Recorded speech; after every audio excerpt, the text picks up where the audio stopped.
In the early 1920s, the automobile industry was still in its infancy, and the relationship between racing cars and production vehicles was far more intimate than it is today.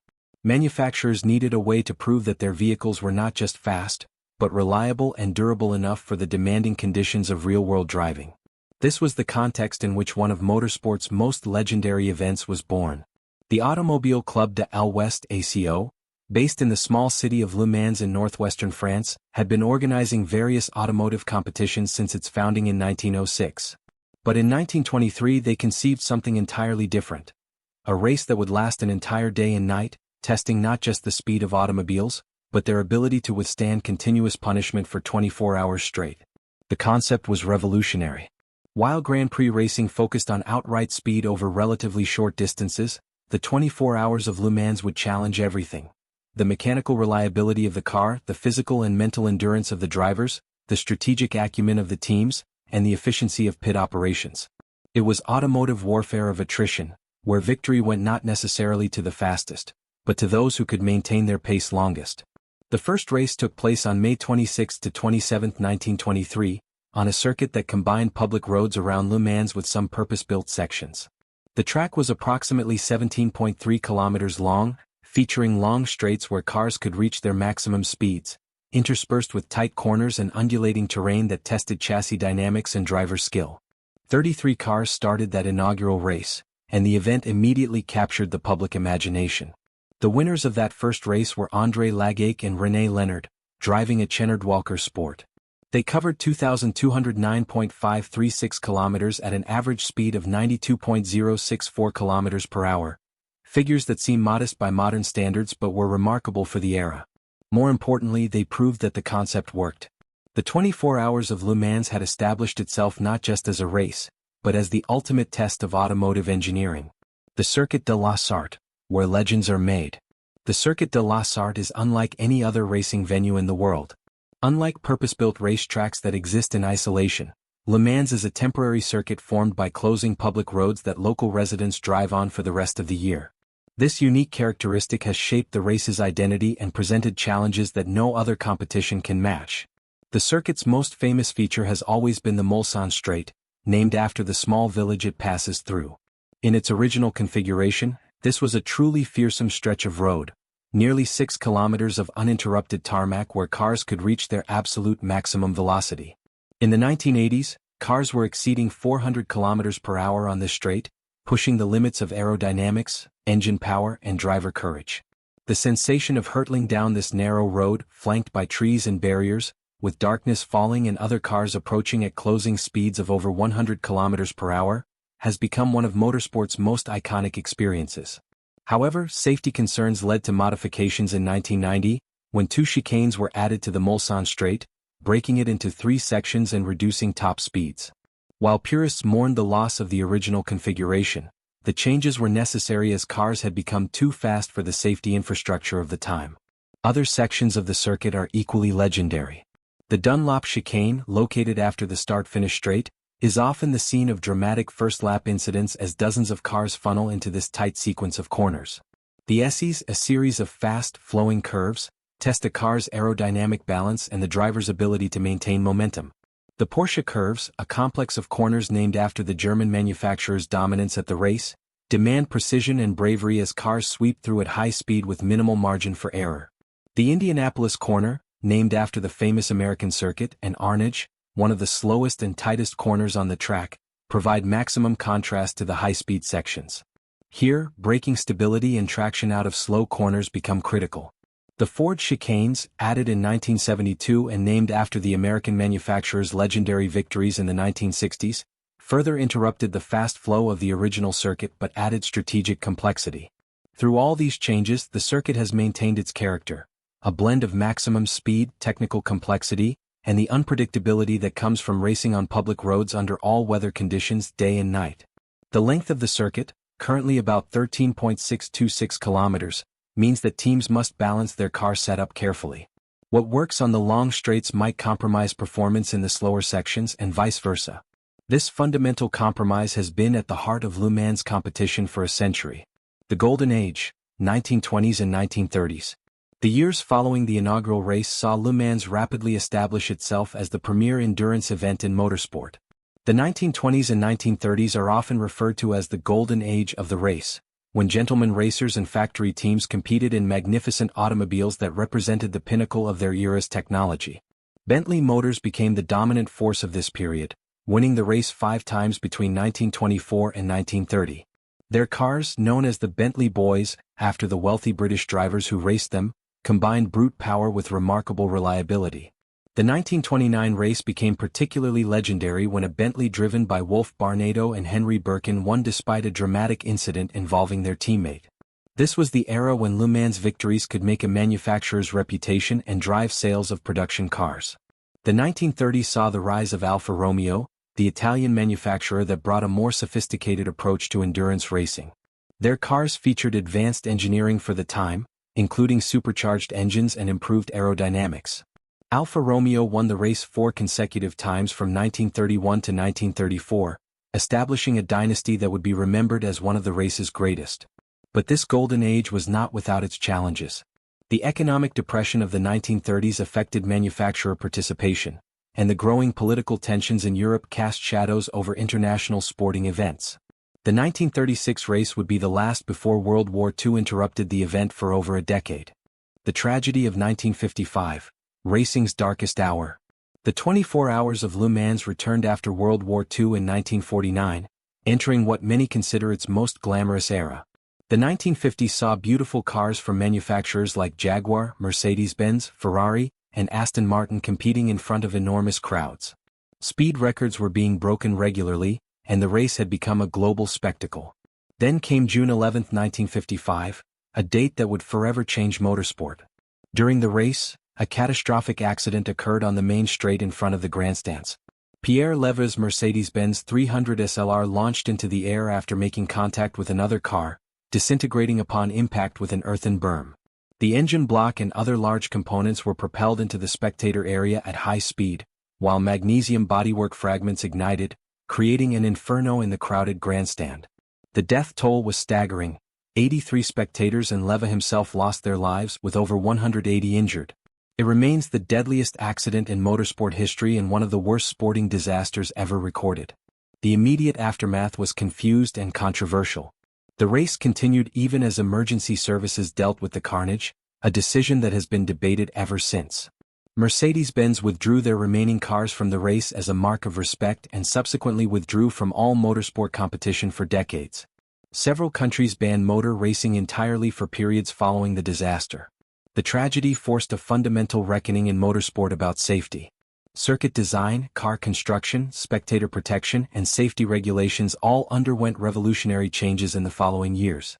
While nothing could undo the horror of that day, the lessons learned from the 1955 disaster have undoubtedly saved countless lives in the decades since. For Le Mans, the race would continue, but it would never be quite the same. The innocence of the early years was gone, replaced by a sobering awareness of the risks inherent in pushing automotive technology to its limits. Ford versus Ferrari, the battle that defined a decade. By the early 1960s, Ferrari had established itself as the dominant force at Le Mans, winning 6 consecutive races from 1960 to 1965. The Italian manufacturer's sports prototypes were the cars to beat, and Enzo Ferrari's team seemed unassailable in endurance racing. Enter Henry Ford II and the Ford Motor Company. The American automotive giant had attempted to purchase Ferrari in 1963, seeing it as a way to instantly acquire prestige and racing success. When Enzo Ferrari withdrew from the deal at the last moment, reportedly after discovering that Ford's ownership would limit his control over the racing program, Henry Ford II was furious. According to legend, he uttered words to the effect of, "Go to Le Mans and destroy Ferrari." What followed was one of the greatest rivalries in sporting history. Ford committed enormous resources to developing the GT40, a purpose-built sports prototype designed specifically to beat Ferrari at Le Mans. The project brought together American industrial might, British engineering expertise, and eventually, the driving talent of legends like Ken Miles, Bruce McLaren, and Dan Gurney. The first attempts were unsuccessful. In 1964 and 1965, the Ford GT40S suffered from reliability problems and couldn't match Ferrari's pace. But Ford persisted, refining the design and developing new variants, including the legendary GT40 Mk2 with its powerful 7-liter V8 engine. The breakthrough came in 1966. Ford arrived at Le Mans with a formidable team of cars and drivers. The race became an epic of attrition, with Ferraris and Fords battling throughout the 24 hours.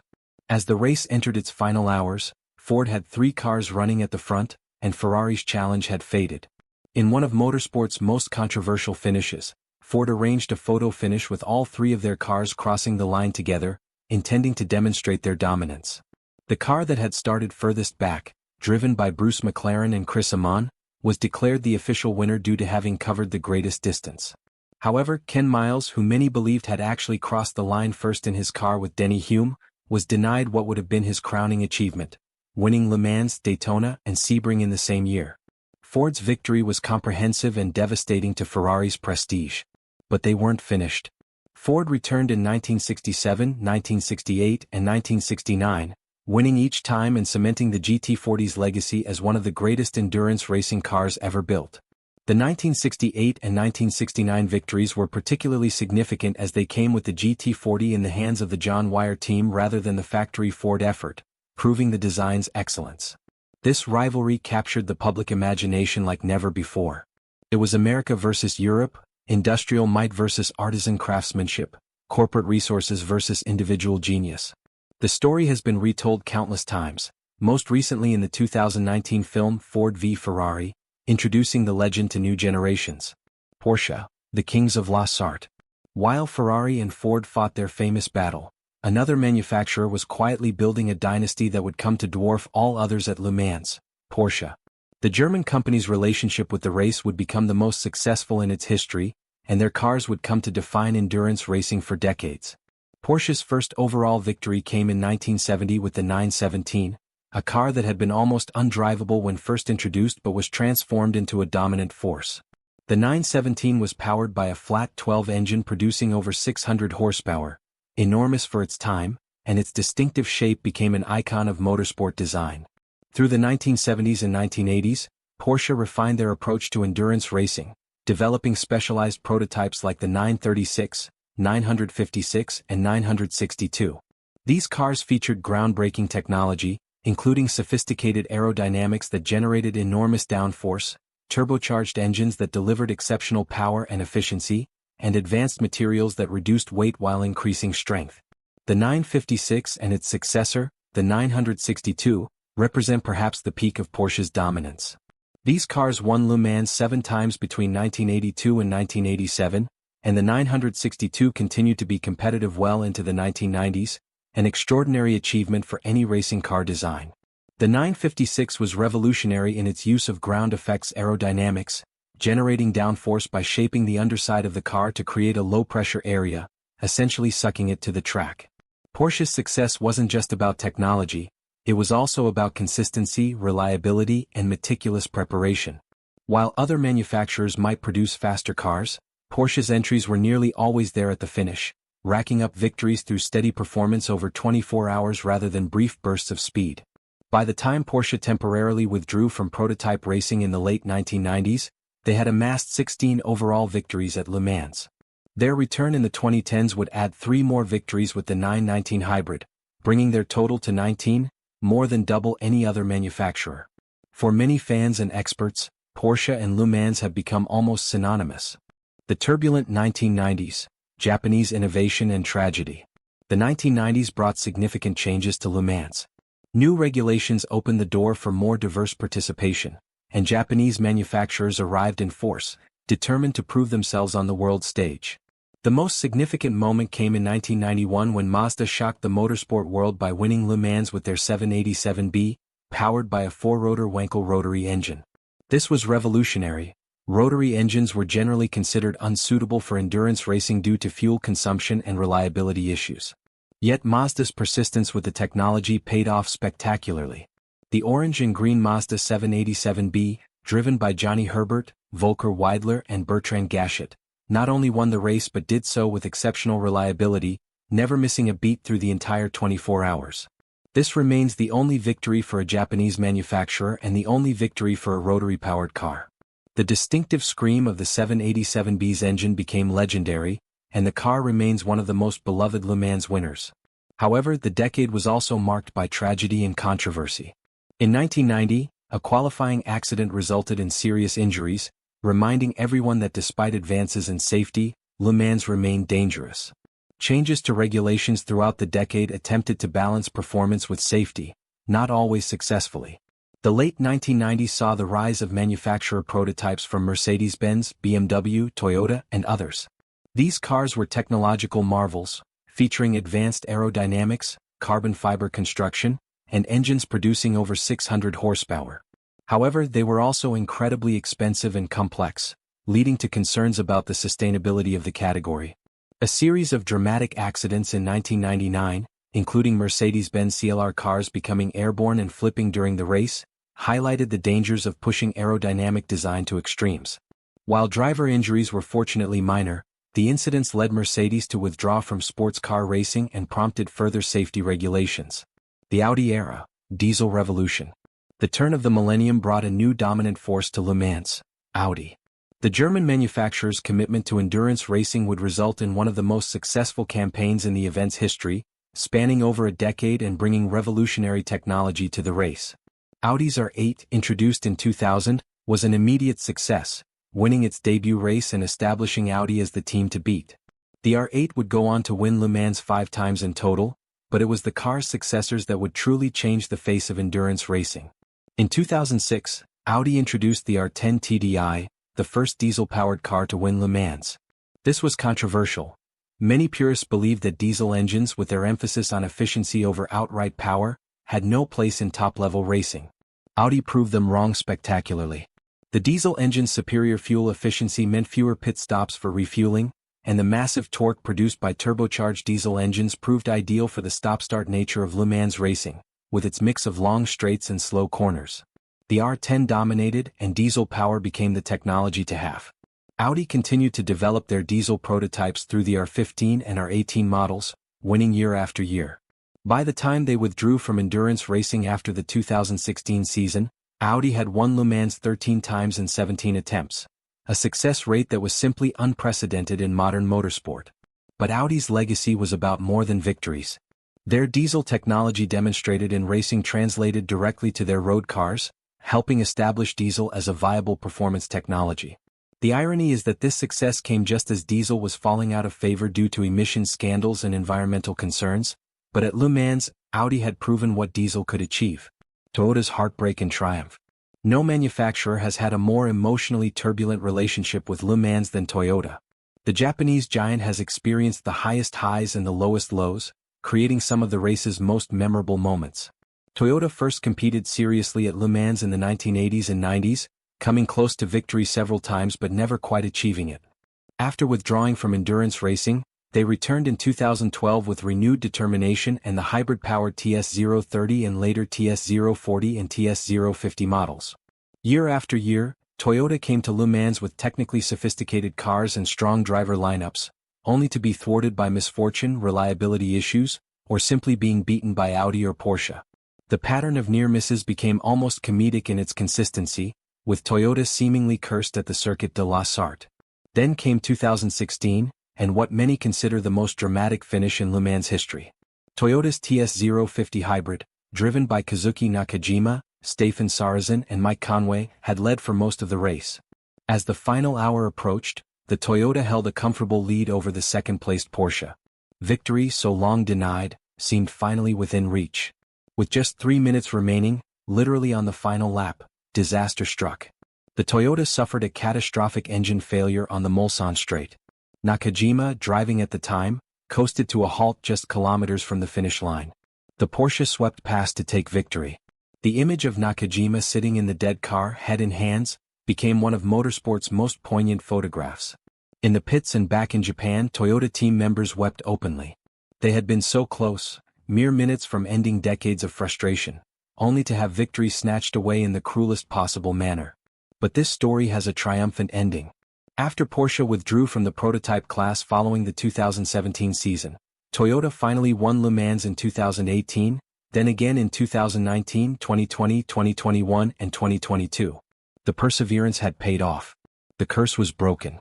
And when Toyota celebrated those victories, there was a sense that the heartbreak of 2016 made the success even sweeter. The hypercar revolution. After years of declining manufacturer participation in the prototype class, Le Mans underwent a major regulatory overhaul for the 2021 season with the introduction of the hypercar category, officially Le Mans Hypercar or LMH. This was designed to reduce costs, increase manufacturer participation, and create closer competition. The regulations allowed manufacturers to build cars that bore some relationship to exotic road-going hypercars, or to build pure racing prototypes within certain technical parameters. The key was balancing performance through balance of performance regulations that adjusted various parameters to keep different designs competitive. Toyota initially dominated with their GR010 hybrid, but the real excitement came as other manufacturers announced their participation. Glickenhaus, an American boutique manufacturer, entered with their unique 007 LMH. Peugeot returned to top-level endurance racing after years away with their 9x8, featuring a radical design without a rear wing. Most significantly, Ferrari announced their return to prototype racing for the first time since 1973. The Italian manufacturer, synonymous with Le Mans in the 1950s and 60s, would compete again for overall victory. When Ferrari's 499P won in 2023, driven by Alessandro Pierguidi, James Calado, and Antonio Giovinazzi, it marked their first overall victory since 1965, a gap of 58 years. The emotion in the Ferrari pit was overwhelming. They had returned to claim their rightful place in Le Mans history.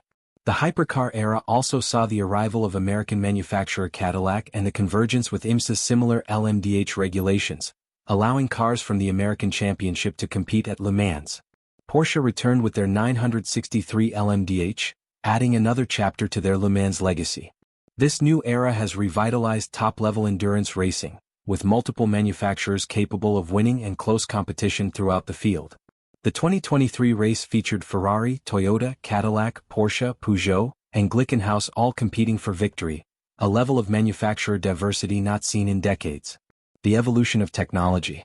Throughout its century-long history, Le Mans has been a crucible for automotive innovation. Technologies tested and proven at the Circuit de la Sarthe have repeatedly found their way into production vehicles, making the race not just a sporting event but an important part of automotive development.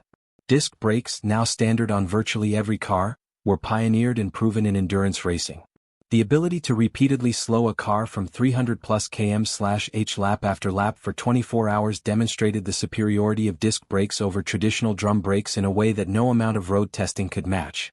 Aerodynamics underwent revolutionary development at Le Mans. The understanding of how air flows over and under a vehicle, how to generate downforce to improve cornering speeds, and how to balance aerodynamic efficiency with stability all progressed significantly through competition. The distinctive shapes of Le Mans prototypes, with their long tails, carefully sculpted bodies, and elaborate wing configurations, reflect decades of aerodynamic evolution. Materials science has been similarly advanced. The progression from steel to aluminum to carbon fiber and exotic composites was driven partly by racing's demands for strength without weight. Modern Le Mans cars feature carbon fiber monocoques that can withstand enormous impacts while weighing a fraction of equivalent steel structures. Engine technology has seen continuous development. Fuel injection, turbocharging, direct injection, variable valve timing. All these technologies were tested and refined in racing before becoming standard in road cars. The diesel revolution led by Audi demonstrated what could be achieved with compression ignition engines when they were engineered without compromise. More recently, hybrid technology has become central to Le Mans competition. The energy recovery systems developed for racing hybrids, which capture energy during braking and store it for later use, have directly influenced the design of hybrid road cars. Manufacturers like Toyota, Porsche, and Audi used Le Mans as a testing ground for hybrid systems that would later appear in their production vehicles. Even lighting technology has evolved through Le Mans. The race's nighttime running presents unique challenges, and the development of more powerful, efficient, and durable lighting systems has been driven partly by racing needs. LED technology, now standard on many cars, was proven in racing applications first. The human element. While technology is crucial, Le Mans ultimately remains a human endeavor. The physical and mental demands on drivers are extraordinary, requiring not just speed and skill but also endurance, consistency, and the ability to perform under extreme pressure. Driving at Le Mans is unlike any other form of racing. During a typical stint of about 2 hours, A driver must maintain complete concentration while managing tire wear, fuel consumption, and traffic. They must be fast enough to be competitive but not so aggressive that they risk mechanical failure or accidents. They must drive through changing conditions, from daylight to dusk to full darkness to dawn, requiring constant adaptation. The night stint at Le Mans is particularly challenging and strangely beautiful. As darkness falls, the character of the race changes completely. Visibility becomes limited to what the car's headlights can illuminate, and the sense of speed intensifies. Other cars appear as lights in mirrors or disappearing into the darkness ahead. The concentration required is immense, and mistakes in the dark can be particularly costly. Driver lineups typically consist of 3 racers, 1 or 2 factory professionals and often an accomplished amateur depending on the class. This creates unique dynamics, as team management must balance the need for speed with reliability and consistency across all drivers. Some of the race's most memorable moments have come when amateur drivers have risen to the occasion, proving themselves against professionals. The greatest Le Mans drivers have become legends. Names like Jackie Ickx, 6 victories, Derek Bell, 5 victories, Tom Christensen, 9 victories, the all-time record, and Alan McNish are revered in motorsport. Their ability to perform at the highest level for 24 hours, often in deteriorating conditions and with technical problems, marks them as special athletes. Conclusion: the enduring magic. As the 24 Hours of Le Mans approaches its centenary, it remains motorsport's greatest test. The race has survived world wars, economic depressions, terrible tragedies, and changing technologies. It has evolved continuously while maintaining its essential character. A race where victory goes not just to the fastest but to those who can endure. What makes Le Mans special is the combination of factors that no other event can match. The mix of flat-out speed on the Mulsanne straight and technical precision through the Porsche curves. The test of driving through day, dusk, night, and dawn. The requirement for speed balanced with reliability. The blend of manufacturer prestige and privateer spirit.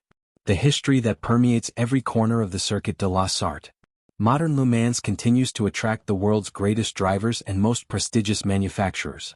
Winning Le Mans remains one of motorsport's highest achievements, often considered equal to winning the Formula One World Championship or the Indianapolis 500.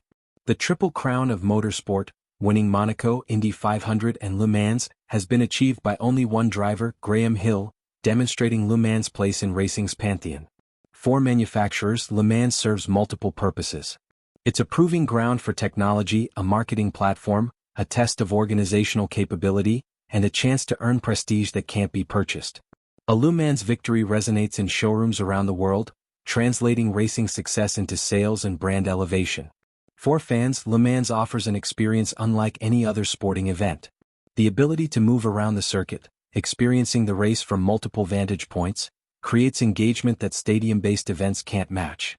The tradition of camping trackside, spending the entire weekend immersed in the event, has created a unique culture around the race. As automotive technology transitions toward electrification and automation, Le Mans continues to evolve. The Hypercar regulations represent another chapter in this evolution, proving that endurance racing can remain relevant and exciting even as the broader industry transforms. Future Le Mans races may feature fully electric cars, hydrogen fuel cells, or technologies we haven't yet imagined, but the essential challenge will remain: build a car that can race for 24 hours without braking. The Circuit de la Sarthe has witnessed a century of automotive history, from the simple, relatively slow cars of 1923 to the sophisticated hybrid prototypes of today. It has seen triumph and tragedy, innovation and tradition, corporate might and individual heroism.